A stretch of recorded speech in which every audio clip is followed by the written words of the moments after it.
ജോർജിയയുടെ ക്യാപിറ്റലായ Tbilisi ടൗണിനടുത്തുള്ള ഒരുപാട് സ്ഥലങ്ങൾ public transport ഉപയോഗിച്ച് തന്നെ നമുക്ക് കാണാൻ പറ്റും. ടാക്സി ഒന്നും എടുത്ത് ചുമ്മാ കാശ് കളയേണ്ട കാര്യമില്ല.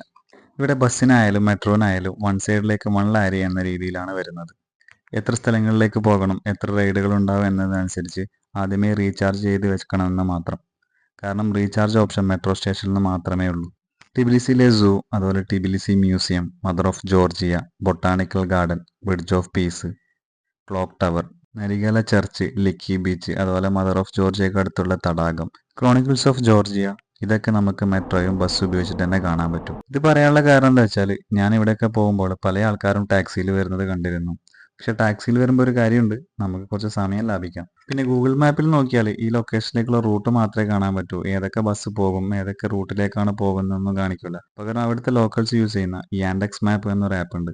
അത് യൂസ് ചെയ്ത് കഴിഞ്ഞാൽ ബസ് നമ്പർ അടക്കം കാണാൻ പറ്റും. അതുപോലെ തന്നെ 2 ബസ്സൊക്കെ കയറി പോകേണ്ട സ്ഥലം ഉണ്ടെങ്കിൽ അത് എവിടെ ഇറങ്ങണം, എന്നിട്ട് എവിടെ നിന്ന് മാറിക്കയറണം എന്നൊക്കെയുള്ള കൃത്യമായ ഡീറ്റെയിൽസ് അതിൽ കാണാൻ പറ്റും. ജോർജിയയിലേക്ക് പോകുന്നുണ്ടെങ്കിൽ മസ്റ്റായിട്ട് ഇൻസ്റ്റാൾ ചെയ്യേണ്ട ഒരു ആപ്പാണ് യാൻഡെക്സ് മാപ്സ്. ആരോട് എന്തെങ്കിലും ചോദിക്കണം എന്ന് വെച്ചാൽ തന്നെ ജോർജിയൻസിന് ഇംഗ്ലീഷ് വലിയ ഐഡിയ ഇല്ല.